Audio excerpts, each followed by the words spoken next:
Professeur Erwan Donal, bonjour. Je suis ravi de vous accueillir sur ce plateau qui a été monté pour le congrès CardioValve.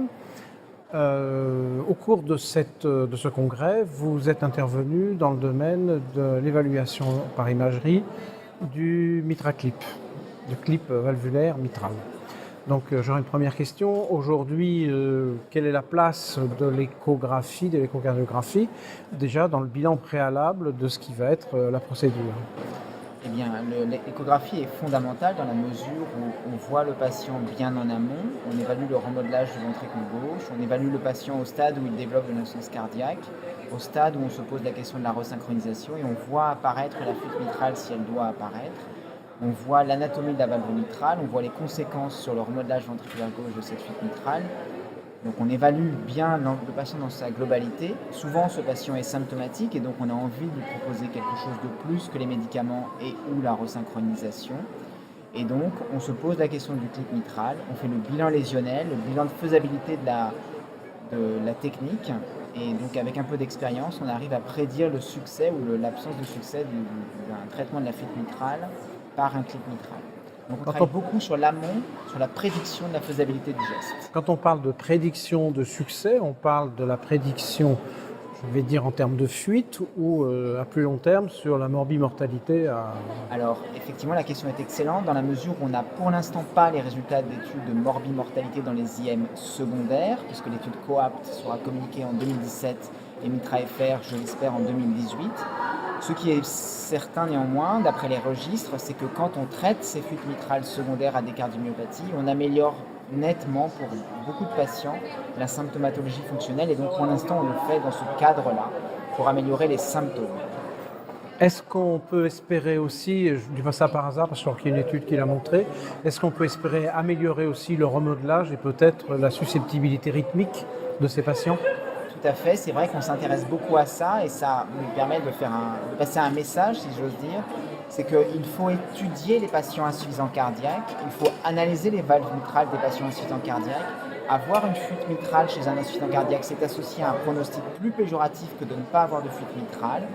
Et quand on a une fuite mitrale significative, il faut penser à traiter ces fuites mitrales avant que la déchéance myocardique ne soit trop sévère, car si on attend trop longtemps, il n'y a plus de ventricule. S'il n'y a plus de ventricule, le traitement, ce n'est pas le clip mitral, c'est l'assistance ou la greffe cardiaque. Donc il faut penser à la fuite mitrale précocement, pas quand le patient est en insuffisance cardiaque stade 4 avec une fraction d'éjection inférieure à 20%, parce que là, c'est trop tard. C'est-à-dire dès le stade où précédemment, dites-moi si j'ai bien compris, dès le stade où précédemment, on disait c'est surtout un insuffisant cardiaque, il y a une petite fuite, laissons-le tranquille. Déjà là, il faut y penser. Là, il faut y penser, il faut analyser la fuite, voir que normalement c'est une fuite accordéon qui va dépendre un petit peu des conditions de charge. Mais quand le patient arrive en OAP, il y a des études qui ont montré, les patients qui arrivent en œdème pulmonaire, 60 à 75% d'entre eux, au moment de l'OAP, ont une fuite mitrale significative. Donc pour bien montrer que c'est charge dépendant. Après, une fois que le patient est déplété, on réévalue le patient. Souvent, l'expérience montre que le patient qui reste symptomatique malgré l'aldactone, l'IEC, le bêta-bloquant, sont des patients qui ont soit un remodelage ventriculaire gauche extrêmement sévère, un bloc de branche gauche et donc une indication de resynchronisation, et ou quelquefois une fuite mitrale sévère qui malgré la resynchronisation persiste et donc il faut penser à traiter ces fuites mitrales. Et je dis fuite mitrale sévère, ça veut dire surface de l'orifice régurgitant à 20 mm², volume régurgité à 30 ml par cycle. Donc c'est après stabilisation. Voilà, mais c'est quand même des fuites qui paraissent visuellement, pour celui qui n'est pas habitué, moins sévères que les fuites mitrales primitives. Une fuite mitrale sévère ne veut pas dire exactement pareil dans la fuite mitrale primitive et dans la fuite mitrale secondaire. Donc il faut être attentif et penser à regarder la fuite mitrale. Est-ce que les cardiologues et ceux qui utilisent l'échographie sont quand même nombreux, est-ce qu'ils sont bien formés à appréhender ce problème et ne risquent pas de garder leurs patients trop longtemps sous la main en attendant que ça aille mieux? Alors sans doute que si, ce qui se conçoit dans la mesure où effectivement pour l'instant on n'a pas d'études de mortalité qui montrent un effet indiscutable du clip mitral pour le pronostic des patients.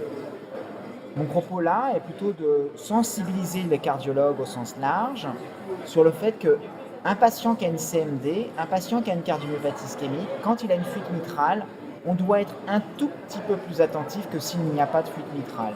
Donc là, la fuite mitrale, ce n'est plus l'épiphénomène de l'insuffisance cardiaque Non, qui avait de gros problèmes, c'est ça. voilà, c'est peut-être que traiter cette fuite mitrale a du sens parce que ça permet de casser un cercle vicieux.